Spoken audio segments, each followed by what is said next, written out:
I need to write this down because nobody believes me. And honestly, I'm starting to wonder if I even believe myself anymore. But I know what I saw. I know what happened to my family.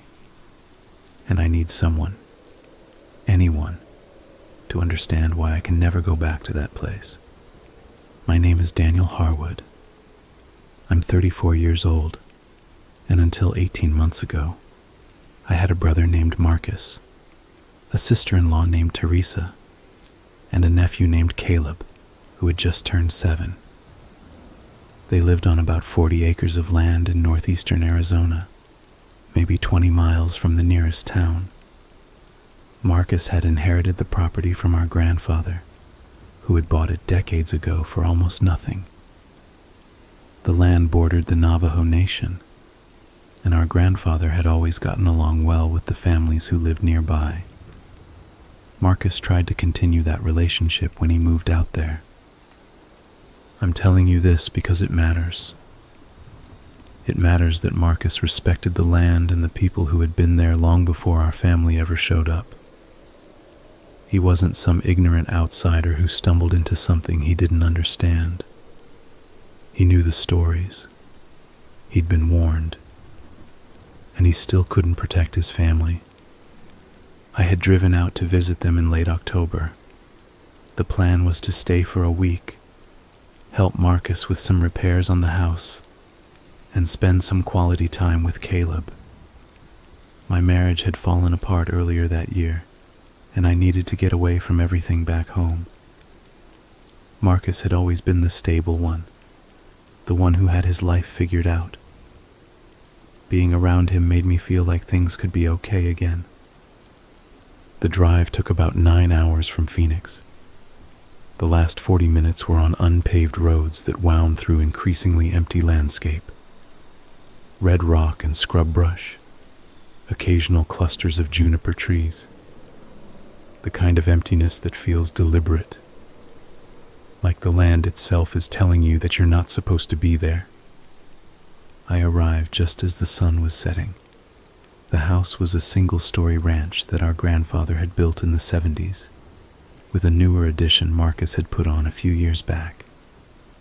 There was a barn maybe 200 feet from the main house, and beyond that, nothing but open land stretching toward low mesas in the distance. Marcus came out to meet me before I'd even turned off the engine. He looked tired. That was my first thought. My brother had always been the type to wake up at 5 in the morning looking like he'd slept 12 hours. Now he had dark circles under his eyes and a tightness around his mouth that I didn't recognize. He hugged me and helped me carry my bags inside. The house smelled like Teresa's cooking, something with green chilies and pork. Caleb came running down the hallway and nearly knocked me over. For a moment, everything felt normal. But something was off. I could feel it even then, though I couldn't have told you what it was. Teresa smiled when she saw me, but the smile didn't quite reach her eyes. The house was warm, but there was a heaviness in the air that didn't match the welcoming scene in front of me. We ate dinner together, and the conversation was the usual catching up stuff. How was the drive? How was work? Did I hear about cousin so-and-so getting remarried? Caleb told me about his school and his friends and the coyote he'd seen near the fence last week. Normal family dinner talk. It wasn't until after Caleb went to bed that Marcus finally said what was really on his mind.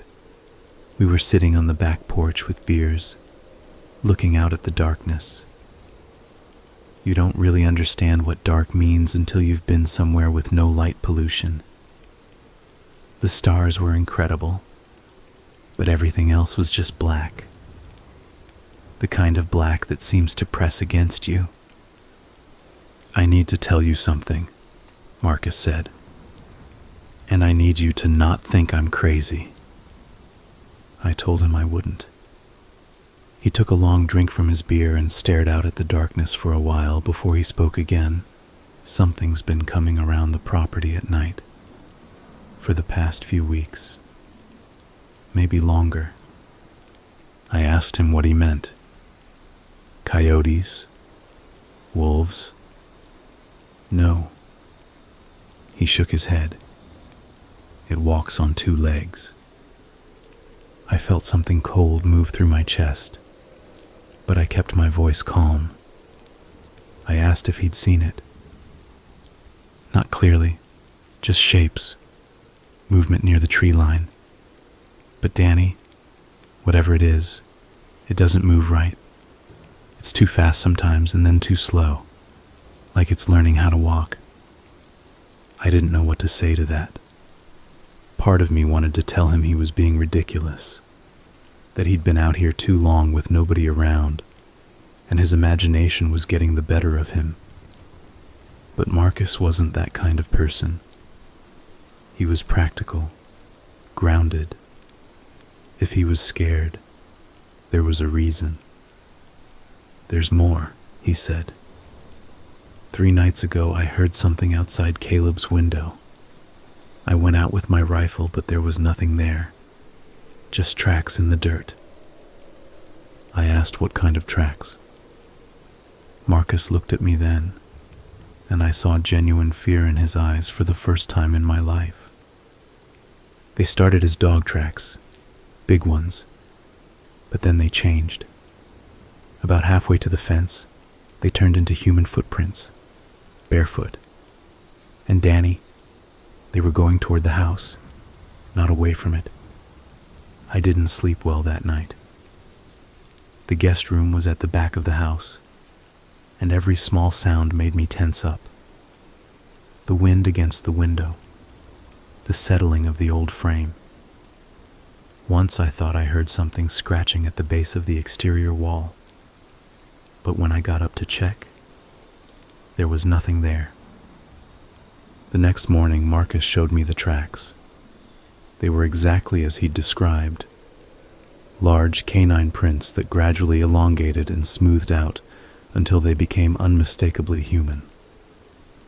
The transformation happened over maybe 15 feet of dirt. I crouched down and studied them, trying to find some rational explanation. Maybe someone had been walking with a dog and the prints had just overlapped in a weird way. Maybe the wind had distorted them. But I knew that wasn't true. The prints were clear and distinct. Something had changed its shape while it walked. I asked Marcus if he'd talked to any of the neighbors, the Navajo families who lived to the north. "I talked to Henry Yazzie," Marcus said. "Henry was an older man who had known our grandfather. He told me to leave, to pack up my family and leave and never come back." "Did he say why?" "He said we'd attracted something's attention, that it had been sleeping, and we'd woken it up." "That's not an explanation." Marcus laughed, but there was no humor in it. "I know.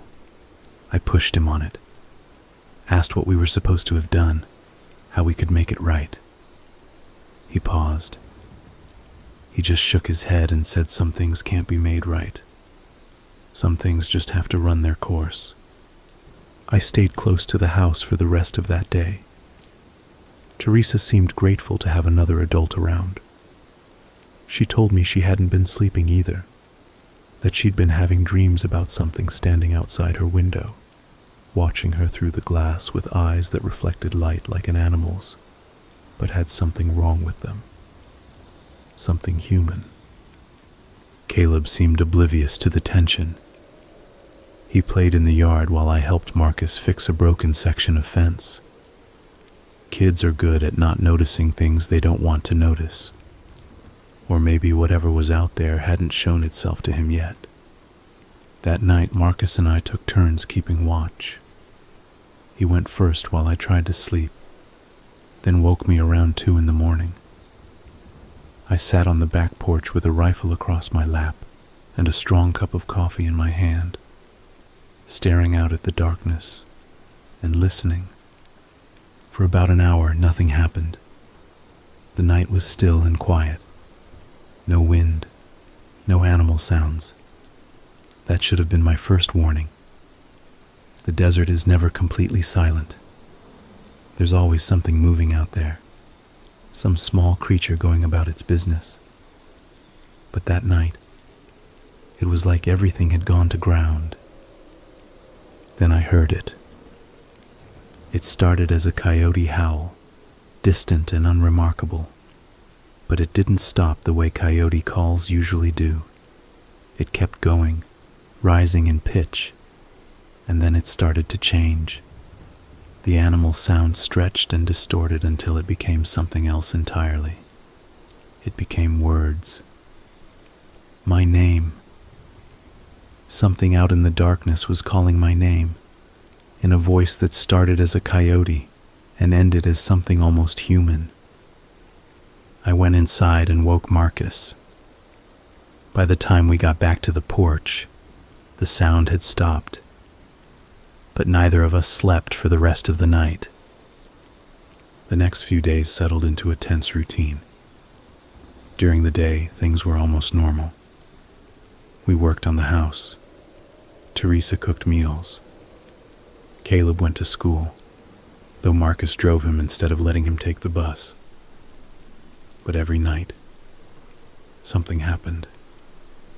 Movement near the tree line. Sounds that weren't quite right. Once I saw something standing at the edge of the property, but when I raised my rifle to look through the scope, it was gone. We talked about leaving. Teresa wanted to, badly. But Marcus had sunk everything into that property. His savings, his inheritance, years of work. And where would they go? They couldn't afford to start over somewhere else. They'd lose everything. Looking back, I wish I'd pushed harder. I wish I'd found a way to make them leave. Maybe none of this would have happened. On the fourth night, it finally showed itself. I was on watch again. It was maybe 3 a.m, that dead hour when the world feels like it's holding its breath. I heard something moving near the barn, and I raised my rifle, peering into the darkness. At first I thought it was Marcus. The shape was human-sized, walking upright, moving toward the house from the direction of the barn.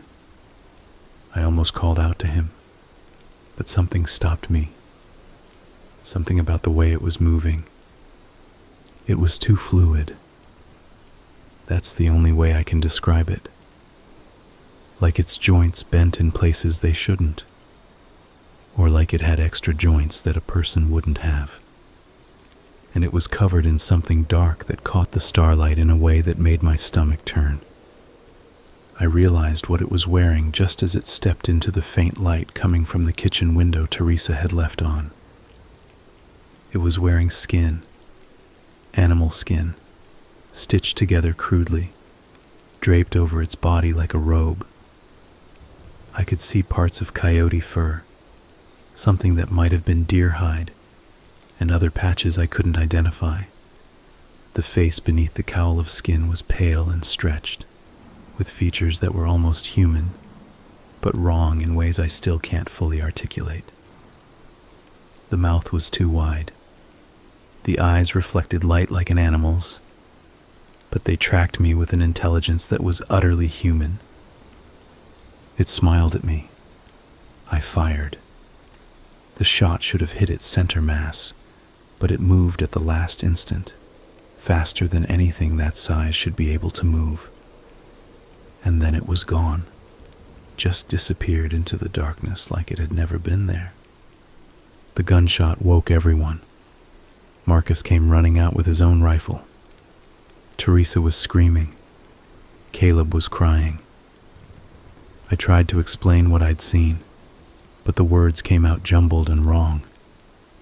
How do you describe something that shouldn't exist? We searched the area around the barn at first light. There was no blood, no sign that I'd hit it. But we found tracks again. human footprints that circled the barn twice before leading off toward the tree line. And we found something else. There was a dead coyote near the fence, about 200 feet from where I'd seen the thing. It had been killed recently, maybe within the past few hours. But it hadn't just been killed. It had been opened up, split down the belly with something sharp. The skin had been peeled away from the muscle in long, careful strips. Whatever was out there, it was making itself a new coat. Teresa started packing that morning. She didn't ask Marcus's permission, didn't care about the money they'd lose. She was getting her son out of there. Marcus didn't argue. The plan was to leave at first light the next day. I offered to stay behind and help Marcus secure the property, but Teresa insisted I come with them. She didn't want to make the drive alone, and honestly, I think she was afraid of what might happen if we split up. We should have left that night. We should have just gotten in the cars and driven, headlights be damned. But it was already getting dark by the time Teresa had everything packed, and none of us wanted to be on those empty roads after sunset. So we decided to wait. That was the mistake that killed them. We stayed together that night. All four of us in the living room, the doors and windows locked, guns within reach. Caleb fell asleep on the couch, tucked against Teresa's side. Marcus and I took turns watching through the windows, though we kept the curtains closed. We didn't want to see what might be looking back. For a few hours, nothing happened. I started to let myself hope that maybe it had moved on. Maybe it had gotten what it wanted. Maybe we'd gotten lucky. Around midnight, the power went out. The darkness was absolute. No lights from the kitchen, no glow from the electronics, just complete blackness. I heard Teresa gasp and Caleb whimper as he woke up. Marcus fumbled for a flashlight and clicked it on, but the beam seemed weak and thin against the pressing dark. Then we heard it. Knocking. 3 slow knocks at the back door. Marcus raised his rifle and pointed it at the door. I moved to cover him, my heart pounding so hard I could feel it in my throat. "Marcus?" The voice was muffled by the door, but recognizable. "Marcus, let me in. Something's out here." It was my voice, coming from outside the back door. Marcus looked at me, and I saw my own terror reflected in his eyes. Whatever was out there, it was using my voice to try to get inside. "Don't answer it," I whispered. "Don't make a sound." The knocking came again, more insistent this time. "Marcus, please." I got separated. "It's coming. You have to let me in." Teresa was holding Caleb against her chest, both hands clamped over his ears. She was crying silently, her whole body shaking. The voice changed. It shifted, dropped in pitch, became younger. "Daddy." It was Caleb's voice now, coming from outside, even as the real Caleb clung to his mother on the couch. "Daddy, I'm scared. There's something out here with me. Please let me in." Marcus's hands were shaking so badly the rifle was trembling. I put my hand on his shoulder and shook my head. We couldn't open that door. Whatever happened, we couldn't let it in. The voice kept changing. Teresa's voice, begging to be let inside. Our grandfather's voice, raspy with age. My ex-wife's voice, which it shouldn't have been able to know. Each one pleading, crying, demanding that we open the door. Then it stopped. The silence was worse than the voices. At least when it was talking, we knew where it was. Now it could be anywhere. It could be at the window right next to us, staring in through a gap in the curtains. And we wouldn't know. Minutes passed. Maybe 10. Maybe 30. Time had stopped meaning anything. Then the window shattered. It came through the window on the far side of the room, exploding through the glass in a spray of fragments. I got a glimpse of it in the beam of Marcus's flashlight. Pale limbs too long for a human body. That face that was almost a face. Those eyes that caught the light and reflected it back. Marcus fired. The sound was deafening in the enclosed space. I don't know if he hit it. Everything was chaos. Teresa was screaming. Caleb was screaming. I fired too, aiming at where I thought it was, but it was moving so fast, bouncing off walls, knocking over furniture. Then it had Marcus. I don't want to describe what happened next. I don't want to remember it. But I said I would tell the truth. So I will. It tore him apart.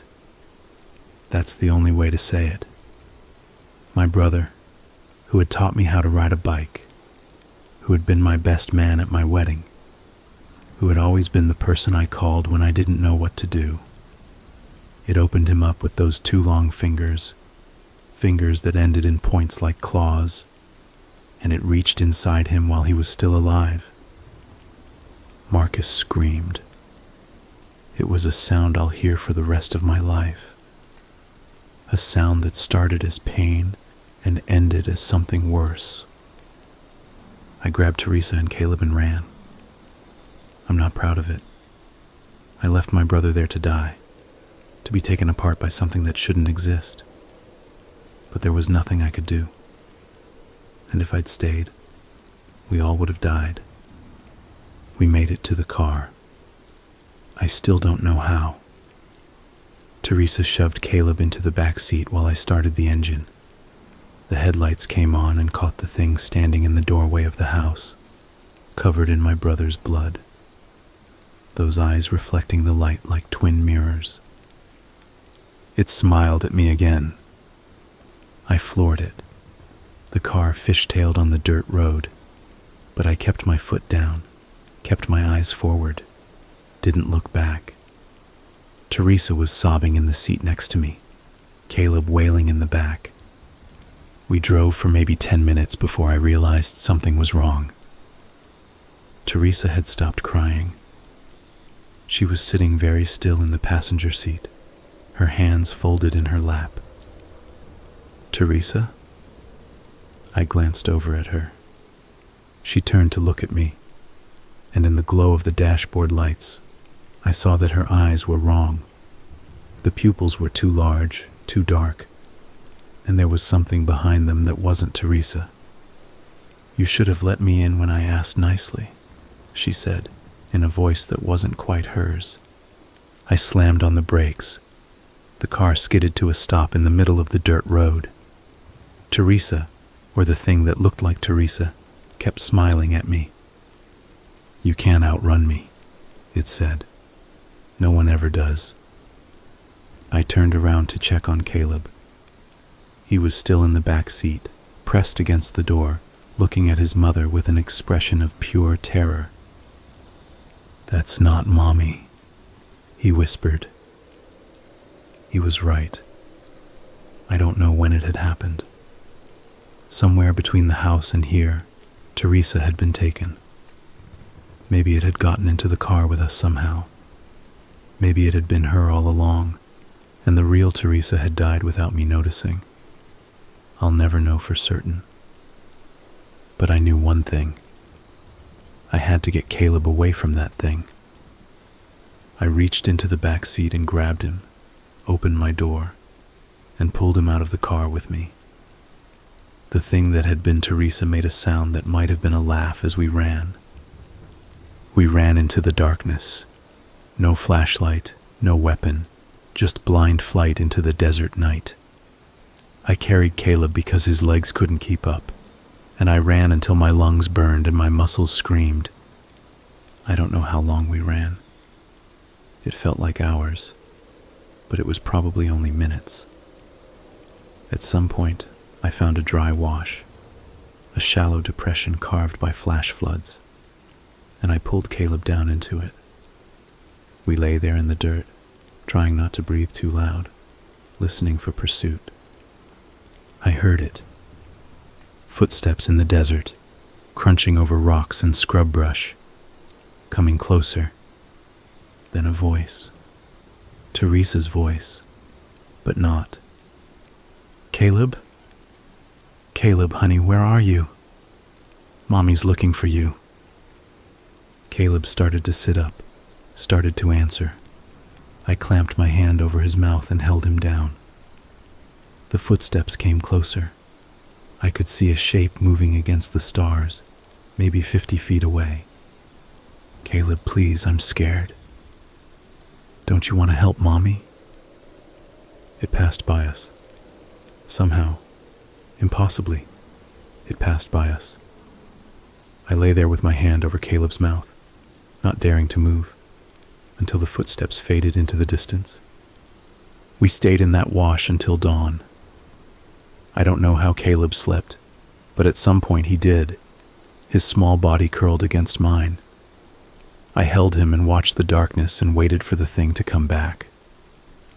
When the sun finally came up, I carried Caleb toward where I thought the road might be. We walked for what felt like miles before we finally flagged down a truck driven by an elderly Navajo man. He took one look at us, at the blood on my clothes and the 1,000-yard stare in my eyes, and he didn't ask questions.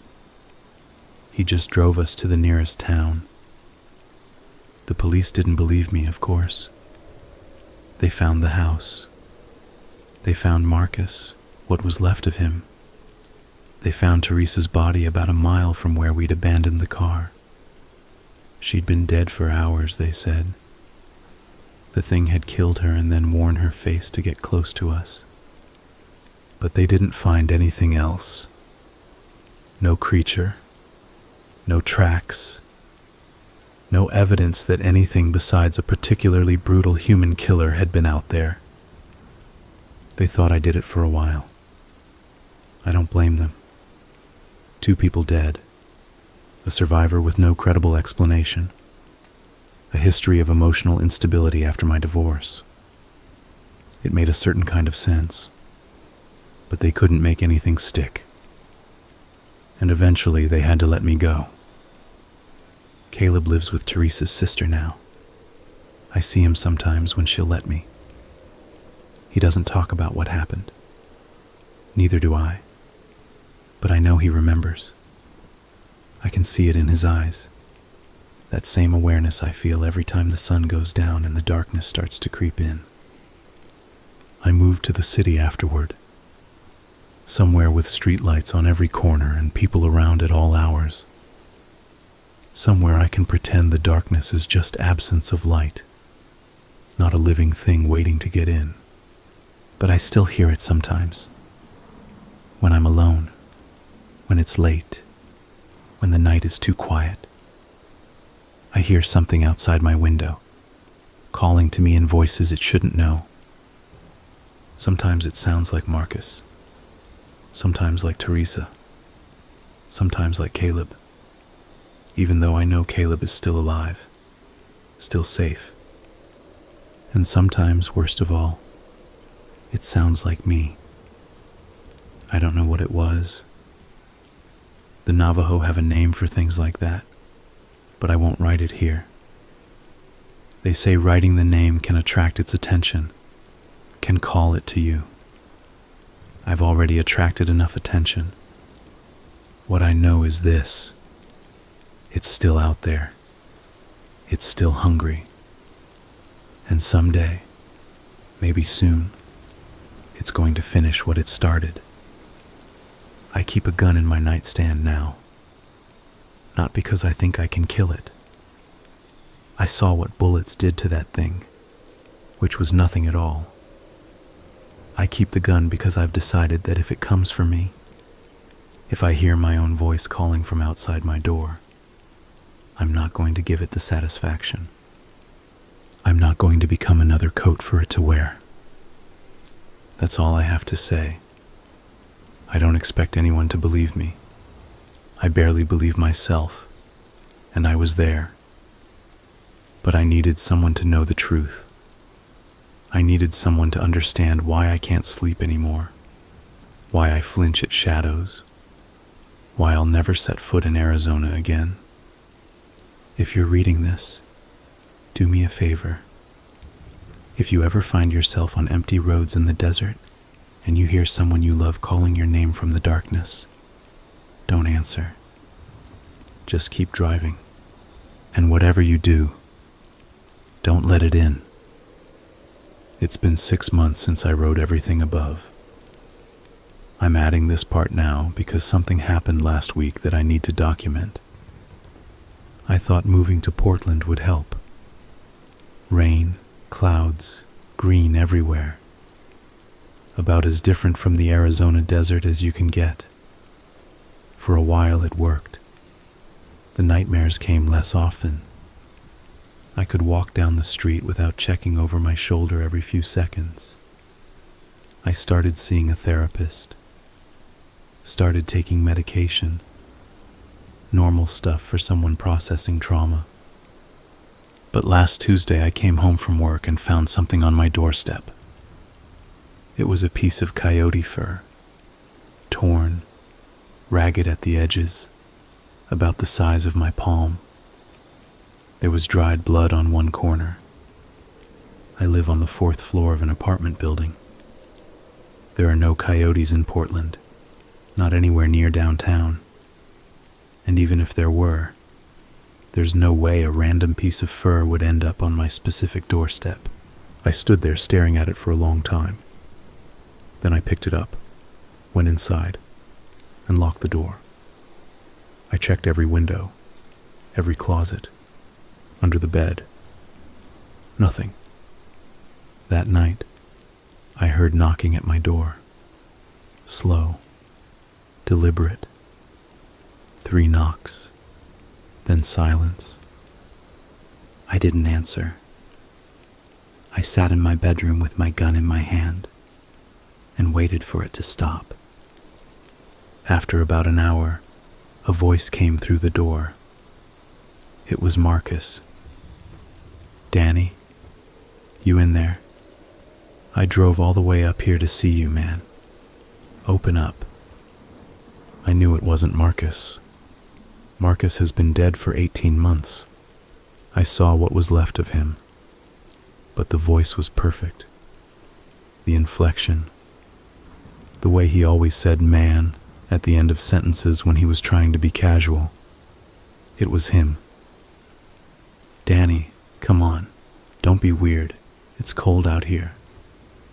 I put my pillow over my head and waited for morning. The next day, I talked to my building manager. I asked if anyone had reported anything strange, any unusual visitors. She looked at me like I was crazy and said no.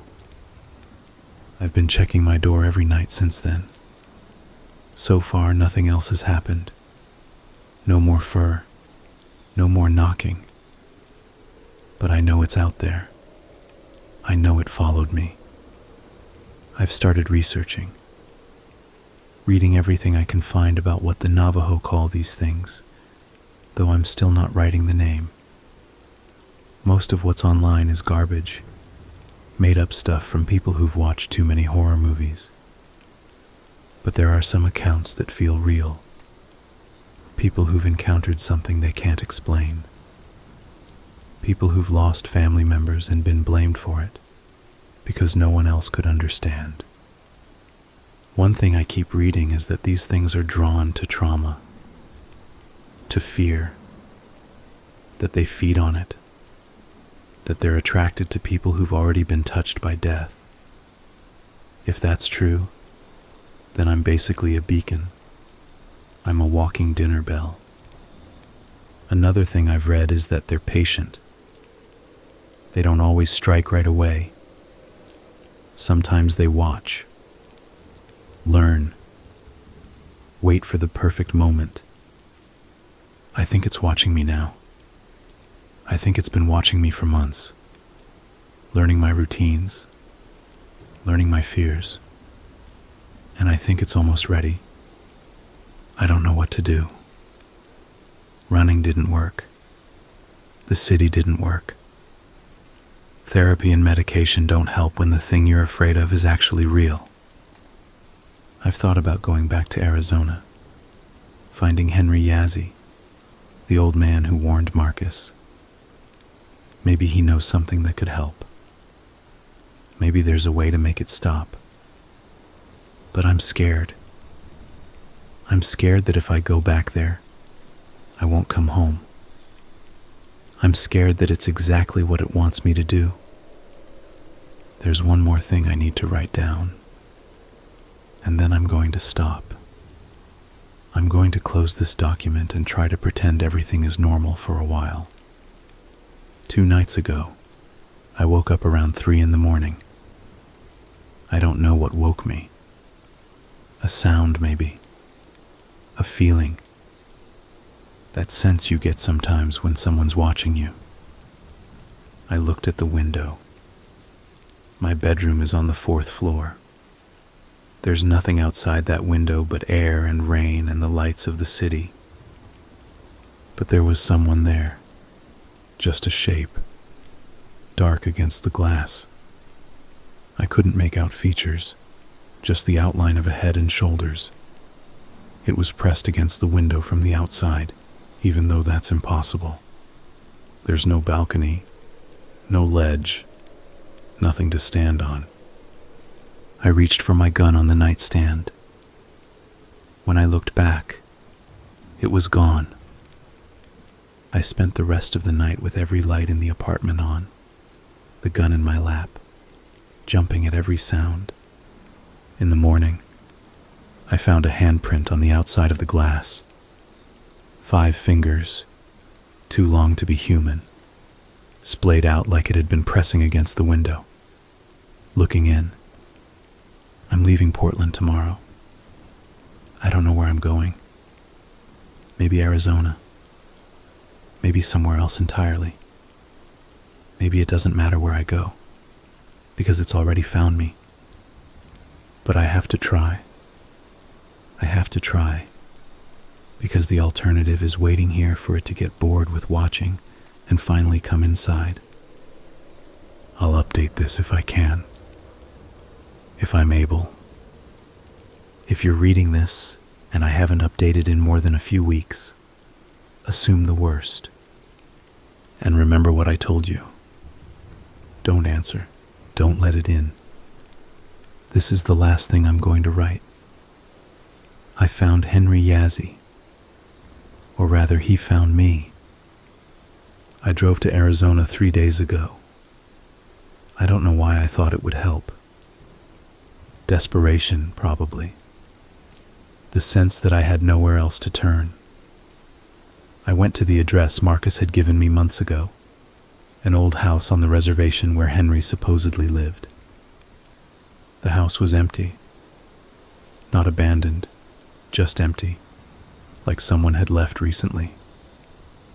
There were dishes in the sink, food in the refrigerator, but no one home. I waited for hours, sat on his porch and watched the sun move across the sky, and tried not to think about what might be watching me from the distance. He showed up around sunset, an old man in worn jeans and a flannel shirt, white hair pulled back in a ponytail. He looked at me for a long time without saying anything, then sat down next to me on the porch. "I knew you'd come," he said. I asked him how. Because they always do. The ones who survive. The ones who get away. He shook his head slowly. Getting away is the worst part. It would be better if they didn't. Easier. I didn't know what to say to that. He turned and looked at me then, really looked, with dark eyes that seemed older than his face. You want to know how to stop it, how to make it leave you alone. I nodded. You can't. That wasn't what I wanted to hear. I started to argue, to ask him what the point was if there was nothing I could do. But he held up his hand to stop me. You can't stop it, he said, but you can make sure it stops with you. He told me things then, things I won't repeat because some knowledge shouldn't be shared. But the basic idea was this. These things, they form attachments. When they choose a victim, they're bound to that person until one of them is destroyed. Running doesn't break the bond. Distance doesn't break it. Only death. But there's a catch. If the victim dies without confronting the thing, without facing it directly, the bond transfers to the people closest to them, to their family, their loved ones. That's why it went after Marcus first, because our grandfather had seen something out in that desert years ago, had an encounter he never talked about, and when he died in his sleep, peaceful and old, the bond passed to his descendants. Marcus died fighting. Teresa died running. The bond should have transferred to me and Caleb, but I survived.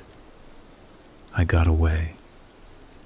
And as long as I'm alive, the thing is focused on me. Caleb is safe, at least for now. Henry told me what I needed to do. He said it wouldn't be easy, and it probably wouldn't work. But it was the only chance I had. I'm not going to write down the details. If you're reading this, you don't need to know them. And if I fail, I don't want to give anyone else the idea to try. But I will say this. Tonight, I'm going to face it. I've driven back to Marcus's property. The house is still standing, though it's been boarded up, marked as a crime scene, and then abandoned. Nobody wants to buy a place where 2 people were murdered. The sun is setting now. I'm sitting in my car, writing this on my phone, watching the shadows stretch across the desert. Somewhere out there, I know it's watching too, waiting. I'm not afraid anymore. That's the strange thing. For so long, the fear was the only thing I felt. But now, sitting here at the edge of everything, I feel something else. Anger. That's what it is. Anger at this thing for taking my brother, for taking Teresa, for destroying a 7-year-old boy's life, for following me across the country, for refusing to let me go. If I'm going to die tonight, I'm going to make it work for it. I'm going to face it, and I'm going to fight.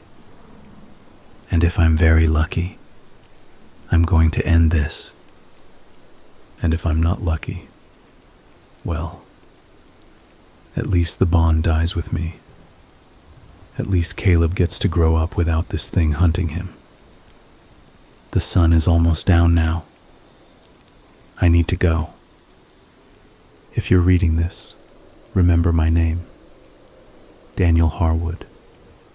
I was 34 years old, and I had a brother I loved and a nephew who deserved better than any of this.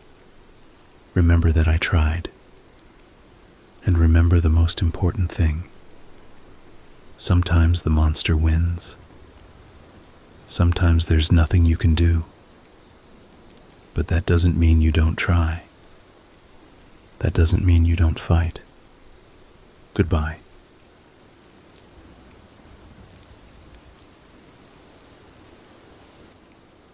I took the job at the Lakemont Distribution Center because they were offering $3 more an hour than anywhere else in town, and I needed money bad enough that I stopped asking questions about why. The building sat alone off Route 9, about 10 miles outside of anything you might call civilization. Just trees, the highway, and this massive concrete box squatting in a clearing like it had always been there. My interviewer was a tired-looking woman named Gail, who worked days. She barely glanced at my resume.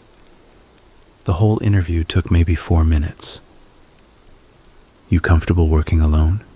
she asked. I said yes. "You comfortable working nights? Real nights? You won't see another person from 11 to 7. I said yes again. She slid a paper across the desk. "Start Monday. The guy before you quit last week. Didn't give a reason." She shrugged like people quit jobs all the time for no reason, which I guess they do. The distribution center shipped industrial cleaning supplies to hotels and office buildings across the Northeast. Pallets of bleach and floor wax and those big yellow mop buckets you see in every commercial building in America. My job was simple. Walk the floors, check that nothing was leaking or broken, log any issues in a clipboard binder, and make sure nobody broke in. There were security cameras, but most of them didn't work. "Budget cuts," Gail said. The ones that did work fed into monitors in a cramped office near the loading dock entrance. For the first month, nothing happened. And I mean nothing. The building was so quiet at night that I could hear my own heartbeat if I stood still long enough. The fluorescent lights buzzed. The heating system clanked and groaned like an old man settling into a chair. Sometimes I'd hear what sounded like footsteps on the upper level, but it was always just the building shifting, pipes expanding and contracting with temperature changes. At least that's what I told myself. The place had 3 floors. Ground level was shipping and receiving, with the loading docks and most of the inventory. Second floor was more storage, plus some offices that nobody used anymore. Third floor was supposed to be additional storage, but it had been empty since before I started. Gail said the company downsized a few years back and just never needed the space. I did my rounds every 2 hours, walked the same route, checked the same doors, looked at the same pallets wrapped in the same plastic sheeting. It was boring, but boring was fine. I listened to podcasts through one earbud and kept the other ear free so I could hear if anything actually happened. The first weird thing happened on a Tuesday night about 6 weeks in. I was doing my midnight round on the second floor when I noticed one of the office doors was open. Just a crack, maybe 2 inches. I knew for a fact it had been closed when I walked past at 10 because I always tugged on them to make sure they were locked. Company policy. I stood there looking at that door for probably a full minute. My first thought was that someone had broken in, but that didn't make sense. I hadn't heard anything, and the loading dock entrance was the only way in that didn't trigger an alarm. Plus, there was nothing worth stealing in those offices anyway. Just old desks and filing cabinets full of paperwork from the 90s. I pushed the door open the rest of the way and looked inside. Empty. Dust on everything.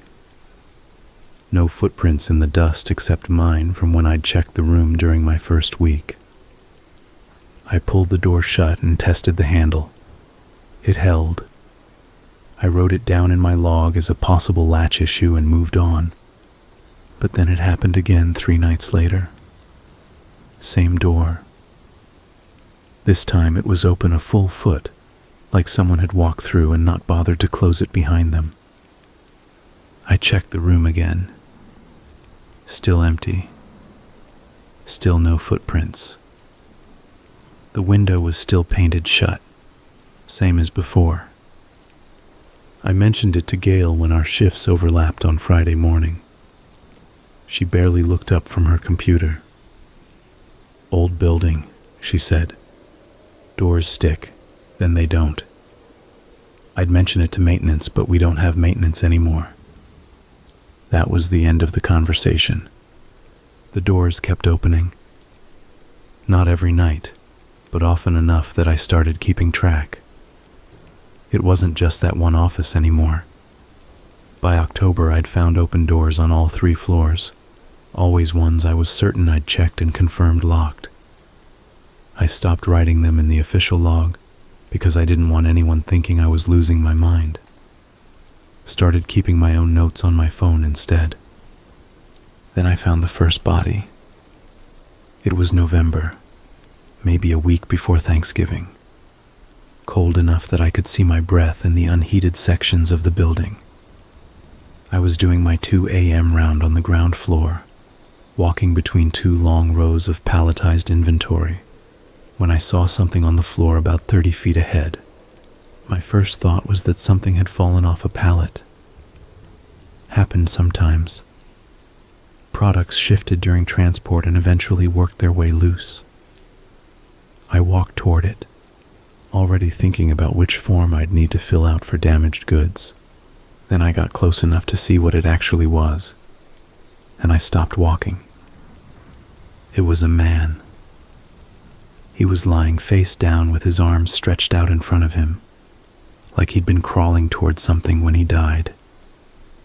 He was wearing jeans and a flannel shirt and work boots, the kind of clothes you'd see on anyone around here. I couldn't see his face because of how he was positioned, but I could see the back of his head, and I could see that there was something very wrong with his skull. It looked like someone had taken a hammer to it. The bone was caved in, cratered, with blood, and what I was pretty sure was brain matter pooled around him on the concrete floor. The blood was dark, almost black under the fluorescent lights, and it had spread out maybe 2 feet in every direction. I stood there for a long time. I don't know how long exactly. My brain wasn't working right. I kept thinking that this had to be fake, that it was some kind of prank or test or something, because there was no way I was looking at an actual dead person in my warehouse at 2 a.m. But the smell hit me then. Not strong. Not yet. But definitely there. That iron smell of blood mixed with something else. Something that made my stomach clench. I backed away slowly, not taking my eyes off the body, until I reached the end of the row. Then I turned and ran. I ran all the way to the security office and grabbed the phone and called 911. The police came. 3 cars, then more. They asked me a lot of questions that I didn't have answers to. I told them I'd done my rounds at midnight, and he wasn't there. I told them I hadn't heard anything. I told them the cameras mostly didn't work, but they took the recordings anyway. The detective who talked to me the most was a woman named Chen. She was calm in a way that made me feel worse, not better, because her calmness felt professional, like she was managing me. "Did you know the victim?" she asked. I told her I didn't. "Have you ever seen him before? Around the building, in the parking lot, anywhere?" I told her no. They identified him eventually as Robert Harwell, 43 years old, from a town about 20 miles north. He had a wife and 2 kids and worked as an electrician. No criminal record. No connection to the distribution center that anyone could find. No reason to be there at 2 a.m. on a Tuesday. The police didn't arrest me. They didn't have any evidence I'd done anything wrong because I hadn't. But they also didn't seem to have any leads on who did do it. The cameras, as I'd told them, hadn't recorded anything useful. No signs of forced entry. No witnesses. The company brought in a cleaning crew. They scrubbed the floor and replaced that section of concrete, and by the following week you couldn't even tell anything had happened there. I was asked if I wanted to take some time off, and I said no, because I needed the money, and because some part of me felt like if I left, I'd never be able to make myself come back. So I kept working, kept doing my rounds, kept finding doors that shouldn't be open standing open in the middle of the night. I started carrying a knife, just a folding knife, nothing fancy, but something I could use to defend myself if I needed to. The police had said it was probably random, that Robert Harwell had probably just been in the wrong place at the wrong time. Maybe he was there to steal something, or maybe he was meeting someone. They didn't know, and they were pretty clear that they might never know. 3 weeks later, I found the second body. This one was on the 3rd floor. I hadn't been going up there regularly before because there was nothing to check. But after what happened with Harwell, I started including it in my rounds. I told myself it was just being thorough. Really, I think I was looking for something. Some explanation that would make sense of what had happened. The 3rd floor was mostly empty space. No inventory, no furniture, just concrete floors and support columns, and those same buzzing fluorescent lights that were everywhere in the building. In the far corner, there was a door that led to what used to be a manager's office. It had windows looking out onto the floor, but they'd been covered with paper from the inside sometime before I started. The door was open when I got there. Not just cracked, but wide open, swung all the way back against the wall. I should have called the police right then.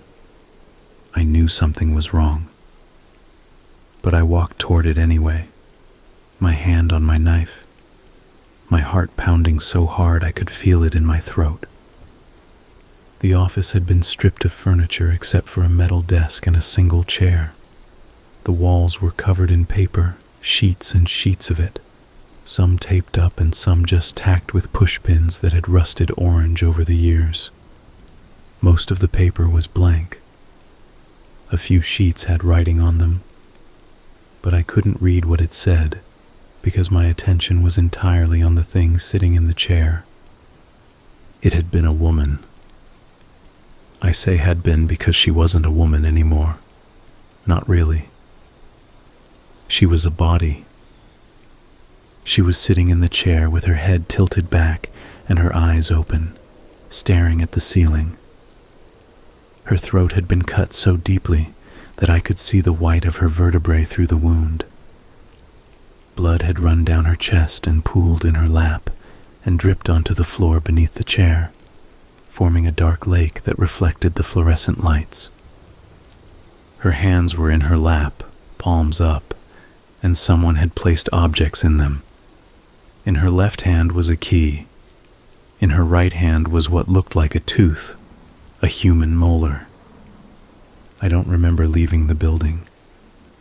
I remember being outside in the parking lot with my phone in my hand, talking to the 911 dispatcher, but I don't remember the walk from that office to the exit.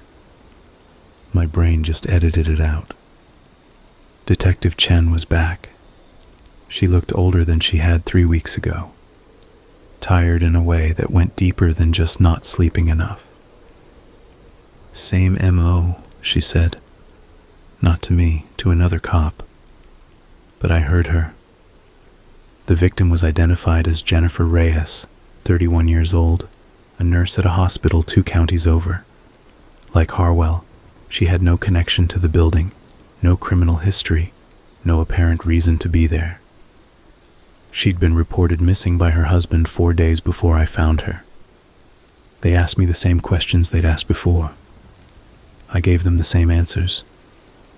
No, I didn't know her. No, I hadn't seen anyone. No, I hadn't heard anything. No, the camera still didn't work. This time I did take time off. A week. I spent most of it drinking and not sleeping and staring at my ceiling and thinking about the look on Jennifer Reyes's face.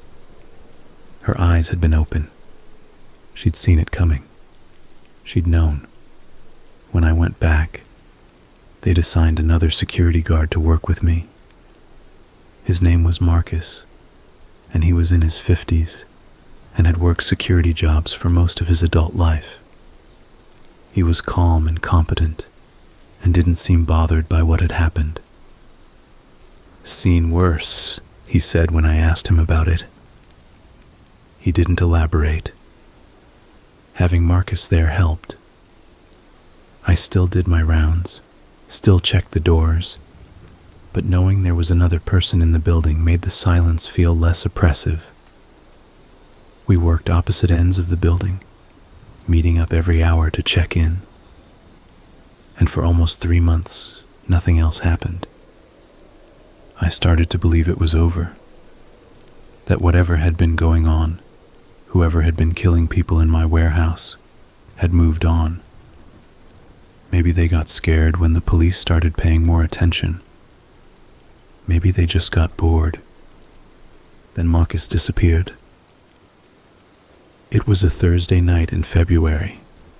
We'd done our 11 p.m. check-in, and he'd headed up to the second floor while I stayed on the ground level. We were supposed to meet back at the security office at midnight. At midnight, Marcus wasn't there. I waited 5 minutes, then 10. I called his cell phone and it went straight to voicemail. I radioed him on the walkie-talkie we used and got nothing but static. I told myself he'd probably just lost track of time, or his phone had died, or his radio battery had given out. There were a lot of reasonable explanations. I went looking for him anyway. I checked the second floor first, following the route he usually took. The offices were all closed. The storage areas were empty. I called his name and my voice echoed back at me from the concrete walls. Then I checked the third floor. The door to the corner office was open again. I knew walking toward it what I was going to find. I knew it the way you know things in dreams, with a certainty that doesn't need evidence. I wanted to turn around and leave and call the police and let them deal with it. But my feet kept moving forward, carrying me toward that door whether I wanted to go or not. Marcus was on the floor of the office.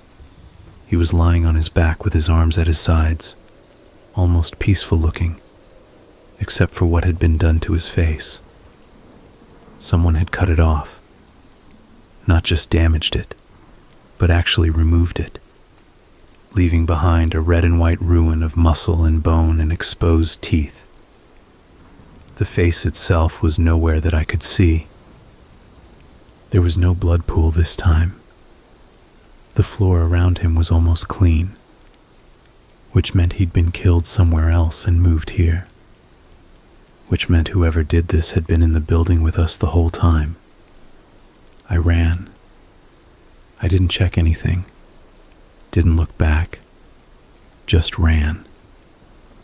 Down the stairs and across the ground floor, and out the loading dock entrance into the parking lot.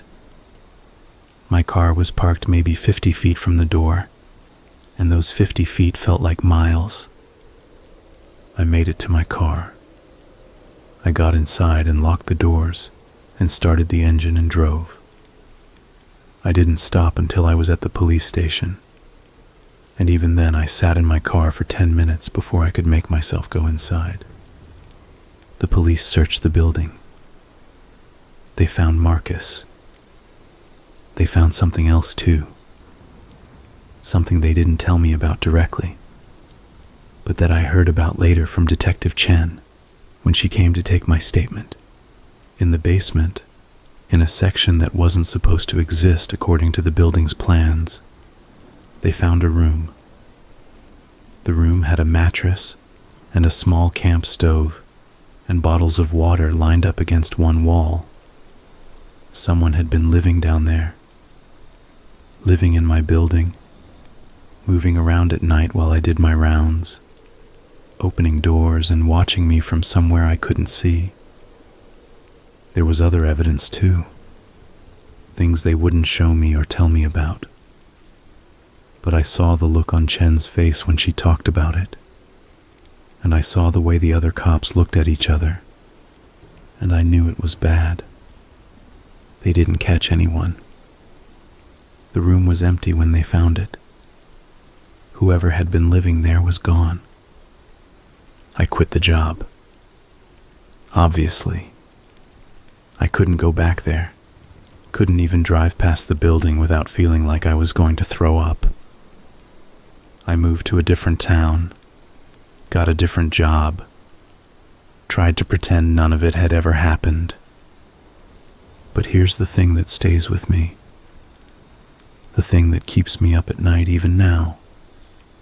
2 years later, the night I found Marcus after I got home from the police station, I checked my phone and found a text message from a number I didn't recognize. The message was just 3 words. You were watched. I showed it to the police. They traced the number to a burner phone that was found in a dumpster 3 miles from the distribution center. No fingerprints, no DNA, nothing useful. I changed my phone number after that, changed my locks too, and my address, and my name on social media. I don't go out at night anymore if I can help it. I sleep with the lights on and a gun in my nightstand, and I still wake up sometimes convinced that someone is standing in my doorway, watching me in the dark. The distribution center closed 6 months after I quit. The company cited financial reasons, but everyone in town knew the real reason. They knocked the building down last year, and now it's just an empty lot, grass growing up through the cracks in what used to be the parking lot. I've thought a lot about why those people were killed. Harwell and Reyes and Marcus. 3 people with nothing in common except that they all ended up dead in that building. The police never figured out a motive. They never figured out how the killer picked the victims, or why they chose that location, or where they went afterward. I have a theory, though. I don't like to think about it too much, but it's there in my head whether I want it or not. I think the killings weren't the point. I think I was the point. I think someone chose that building and that job specifically because I was there. I think they wanted to watch me find the bodies, wanted to see how I'd react, whether I'd run or stay, whether I'd fall apart or hold it together. I was their entertainment. And the text message, those 3 words, that was them letting me know, making sure I understood that nothing that happened was random, that I'd been chosen. The worst part is that I'll never know if it's over.